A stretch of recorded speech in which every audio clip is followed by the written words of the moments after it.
আউযু বিল্লাহি মিনাশ শাইতানির রাজিম বিসমিল্লাহির রহমানির রহিম কুল ইয়া ইবাদিয়াল্লাযিনা আসরাফু আলা আনফুসিহিম লা তাকনাতু মির রাহমাতিল্লাহ। আল্লাহ পাক বলেন, ও বান্দা, তুমি জীবনে কত গুনাহ করেছো, আমার রহমতের কাছে তুমি কুল ইয়া ইবাদিয়াল্লাযিনা আসরাফু, হে আমার বান্দা, তোমরা কত গুনাহ করেছো, লা তাকনাতু মির রাহমাতিল্লাহ, আমার রহমত থেকে তোমরা কখনো নিরাশ হয়ে যেও না। সুবহানাল্লাহ। ইন্নাল্লাহা ইয়াগফিরুয যুনুবা জামিআ, আমি ইচ্ছা করলে তোমাদের জীবনের সকল গুনাহগুলো মাফ করে দিতে পারি। ইন্নাহু হুয়াল গফুরুর রহিম, আর তোমাদের রব তোমাদের জন্য অত্যন্ত ক্ষমাশীল, তোমাদের জন্য দয়ালু। অন্য জায়গায় আল্লাহ পাক বলেন, ইউসুফ আলাইহিস সালাম তার পিতা ইয়াকুব আলাইহিস সালাম তার সন্তানদেরকে বললেন, ইয়া বানিয়াযহাবু ফাতাসাসু মিন ইউসুফ আখিহি ওয়ালা তাইয়াসু মির রাহিল্লাহ ইন্নাহু লা ইয়াইসু মির রাহিল্লাহি ইল্লাল কওমুল কাফিরুন। হে আমার সন্তানেরা, তোমরা মিশরে আবার যাও, তোমাদের ভাই ইউসুফ এবং তার ভাইকে বিয়ামিনকে খোঁজ করো, আল্লাহর রহমত থেকে নিরাশ হয় না, আর কাফেররা ছাড়া আল্লাহর রহমত থেকে কেউই নিরাশ হয় না।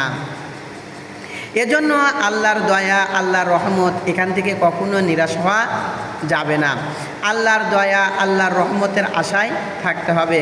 একটা হাদিস এখানে আছে, বিসাবিইন ফাইদা আমরাত মিনাস সাবি তাসআ ইযা ওয়াজাদান সাবি মিনাস সাবি ফাখাযাতুহু ফালাসাকাতুহু বিবাতনিহা ফারাদাআতুহু ফাকালা রাসূলুল্লাহ সাল্লাল্লাহু আলাইহি ওয়াসাল্লাম আতারাউনা হাযিল মারাত তাওয়ারিহাতান ওয়ালাদা ফিন্নার কুলনা লা আল্লাহি ফাকালা আল্লাহু আরহামি ইবাদি মিন হাযিহি ওয়ালাদা ফিন্নার। একটা ঘটনা এভাবে আছে, আবু হুরায়রা রাদিয়াল্লাহু তাআলা আনহু বর্ণনা করেন, আমরা একটা যুদ্ধের ময়দানে রাসূলুল্লাহ সাল্লাল্লাহু আলাইহি ওয়াসাল্লামের সাথে ছিলাম। এমন সময় অমুসলিমদের একটা মহিলা মুসলমানদের হাতে বন্দী হয়। ওই মহিলার ছোট যে দুধের যে বাচ্চা, ওই বাচ্চাটা হারিয়ে যায়, অনেক খোঁজাখুঁজি করে তাকে পাওয়া যায় না। এমন সময় ওই মহিলার যে বুকের যে দুধের যে চাপ, এই চাপ সহ্য না করতে পারে অন্য একটা বাচ্চাকে তিনি দুধ পান করাতে থাকেন। এরপরে অনেক সময় পর নিজের বাচ্চাকে খুঁজে পান।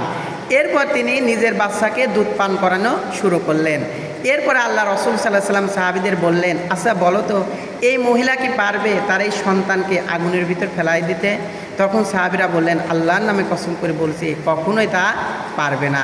তখন আল্লাহ রাসূল বললেন, আল্লাহ কি পারবে তার বান্দাকে আগুনের ভিতর ফেলাই দিতে? সুবহানাল্লাহ।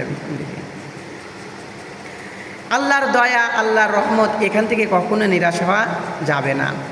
অন্য একটি ঘটনা এইভাবে, অন্য একটি হাদিস এইভাবে আছে, ইয়াকুলু জাআলাল্লাহু রাহমাতা মিয়াতা জুসিন ফামসা ইনদাহু তিসআতু তিসইন আনসালা ফিল আরদি জুসান ওয়াহিদান ফামান যালকাল জুসি ইয়াতরাহামুল খলাইক হাত্তা তারফা দাব্বাতা হাফিরা আন ওয়ালাদি খাশান তুসিবাহু। রাসূলুল্লাহ সাল্লাল্লাহু আলাইহি ওয়াসাল্লাম বলেন, আল্লাহ পাক তার দয়াকে 100টি ভাগে ভাগ করেছেন। এই 100টি ভাগের 99টি ভাগ আল্লাহ পাক তার নিজের কাছে রেখে দিয়েছেন, আর একটি ভাগ সারা পৃথিবীতে যত মাখলুকাত, যত জীবজন্তু যা আছে সব কিছুর ভিতরে একটি ভাগ দিয়ে দিয়েছেন।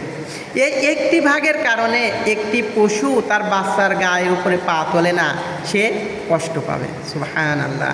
তাহলে যেই 99 ভাগ আল্লাহর কাছে রয়েছে, সে আল্লাহ আমাদের জন্য কতটা ক্ষমাশীল, কতটা দয়াশীল। সুবহানাল্লাহ বিহামদিহি।